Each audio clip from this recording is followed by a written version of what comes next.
छोड़ करके चले जाओ, अन्यथा उसके बाद जो होगा उसका उत्तरदायित्व केवल तुम्हारा होगा। अस्सलामु अलैकुम वरहमतुल्लाहि वबरकातुहू।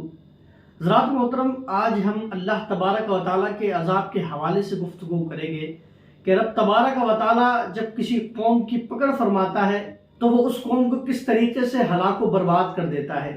तो हज़रात मोहतरम, इसी तरीके से हिमाचल प्रदेश के अंदर आप देख सकते हैं कि हर 2, 4, 5 दिन के अंदर वहाँ पर मकान पत्तों की तरह गिर रहे हैं।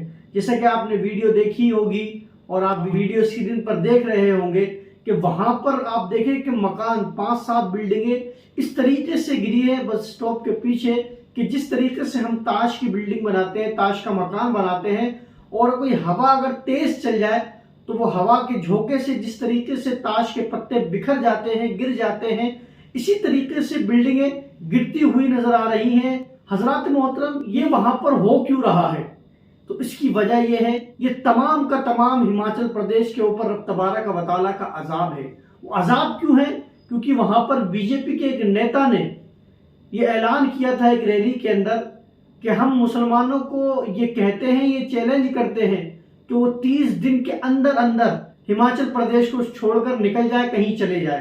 तो अल्लाह तबारक व तआला को ये बात बुरी लग गई। क्यों बुरी लग गई? क्योंकि रब तबारक व तआला इस जमीन का मालिक है, खालिक, उसी ने इस कायनात को बनाया है, वही इसका हकीकी मालिक है। और जब हकीकी मालिक के सामने कोई इंसान इतराता है और घमंड करता हुआ नजर आता है तो रब तबारक व तआला उनको उनकी औकात दिखाता हुआ नजर आता है।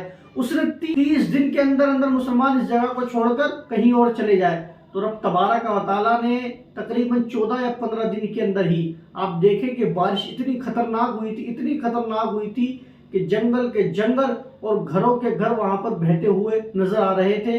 और लोग जो देख रहे थे, जो आंखों देखी वो हाल देख रहे थे, वो भी चीख रहे थे, रो रहे थे, और जो लोग वीडियो देख रहे थे वो भी घबराते हुए नजर आ रहे थे। और अभी एक हफ्ते पहले भी बिल्डिंगें गिरती हुई नजर आ रही, और अभी ये रिसेंटली 2-1 दिन पहले ही ये बिल्डिंगें जो बस स्टॉप के पीछे गिरी है, देखें आप किस तरीके से गिरती हुई नजर आई है। अब बहुत से ये कह रहे हैं कि जनाब वाला बारिश इतनी हो गई है, जमीन खोखली हो गई है, इस बुनियाद के ऊपर ऐसा मामला हो रहा है। तो मैं उनसे कहना चाहूंगा कि बारिश बरसाने वाला कौन है? वही परवरदिगार है। बारिश भेजने वाला कौन है? वही परवरदिगार है। दुनिया के जो भी मामला, जैसे भी मामला होते हैं, वही जो हकीकी मालिक है वही ये काम करता हुआ नजर आता है, और तुम लोगों ने उसी को चैलेंज कर दिया है। रब तबारक व तआला दुनिया के अंदर किसी न किसी को इख्तिदार जरूर देता है। अब रब तबारक व तआला ने जिसको इख्तिदार दिया है, जिसको बादशाह बनाया है, जिसको मालिक बनाया है, रब तबारक व तआला देखता है कि हमने इसको मालिक बनाया है, हमने इसको इख्तिदार की कुर्सी अता फरमाई है, अब इन लोगों के साथ कैसे पेश होते हुए नजर आता है। तो पता चलता है कि रब ने उसे इख्तिदार दिया है और वो रब तबारक व तआला को ही माज़अल्लाह आंख दिखाने लगता है, और रब तबारक व तआला के खिलाफ खड़ा हो जाता है, और रब तबारक व तआला को ही चैलेंज करता हुआ नजर आता है। वो चैलेंज करता हुआ ये नजर आता है और लोगों पर, वो इंसानों के ऊपर जुल्म करता हुआ नजर आता है। रब ने उसे इसलिए बनाया था, इख्तिदार उसे इसलिए अता फरमाया था कि रब तबारक व तआला ने उसे इख्तिदार दिया है तो उसको चाहिए कि वो लोगों की हेल्प करे, लोगों की मदद करे, ना कि उनको परेशान करे। लेकिन अल्लाह ने उसे इख्तिदार किया तो वो ये समझने लगा कि अब बस मैं ही हूँ, जो मैं करूंगा वही सही होगा, और मुझे कोई कहने वाला नहीं है, मुझे कोई रोकने वाला नहीं है। क्यों? क्योंकि इख्तिदार की कुर्सी मेरे पास आ गई है, क्योंकि पावर मेरे पास आ चुका है। याद रखना, रब तबारक व तआला ने आपसे बड़े बड़े इख्तिदार वालों को पैदा फरमाया है, लेकिन जैसे ही उन्होंने शर किया है कौम के साथ तो रब तबारक व तआला ने उन्हें हलाक व बर्बाद कर दिया है। एक मिसाल मैं आपकी बारगाह में अर्ज करना चाहता हूँ कि रब तबारक व तआला ने हज़रत मूसा अलैहिस्सलाम के जरिए किस तरीके से फिरौन को हलाक व बर्बाद कर दिया।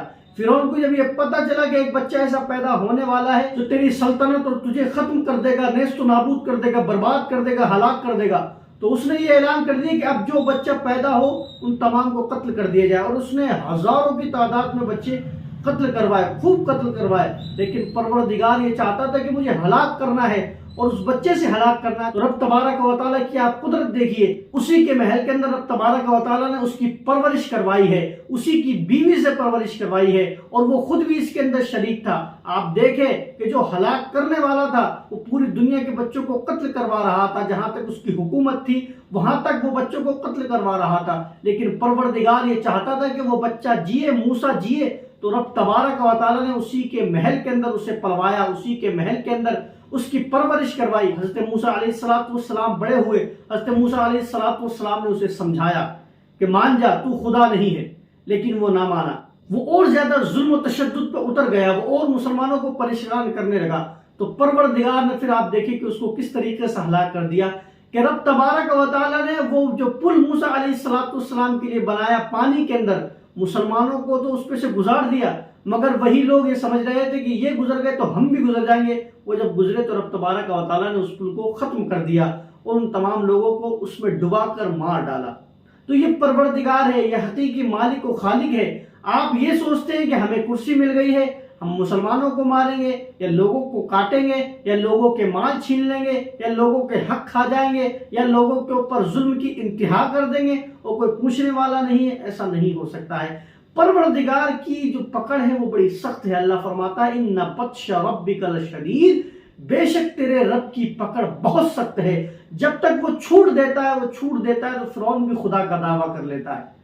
اللہ کے ماننے والوں کو وہ بہت پریشان کرتا ہے، ظلم و تشدد کے پہاڑ توڑتا ہوا نظر آتا ہے، لیکن رب تبارک و تعالیٰ جب اس کی پکڑ فرمانے پر آتا ہے تو جس دریا پہ سے موسیٰ کو اور موسیٰ کے ماننے والوں کو گزارا تھا، اسی دریا کے اندر رب تبارک و تعالیٰ اس انسان کو غرق کر کے ڈبا کر مار ڈالتا ہے۔ تو پتہ کیا چلتا ہے کہ انسان کو رب تبارک و تعالیٰ نے اگر اقتدار دیا ہے، اب وہ کوئی بھی ہو، چاہے وہ ہندو ہو، چاہے وہ مسلمان ہو، یا وہ کسی بھی مذہب کا ماننے والا ہو، اگر اللہ نے تمہیں اقتدار دیا ہے تو تم شریر نہ بنو، تم احسان مانو اس پروردگار کا اور اس کا شکر ادا کرو کہ اس نے تمہیں اس لائق سمجھا اور تمہیں یہ کرسی عطا فرمائی ہے۔ تم اس کا احسان مانو اور لوگوں کے ساتھ بھلائی کے ساتھ پیش آؤ، لوگوں کے ساتھ اچھی طریقے سے پیش آؤ، لوگوں کے جو معاملات ہیں، لوگوں کے جو حقوق ہیں ان تک پہنچانے کی کوشش کرو۔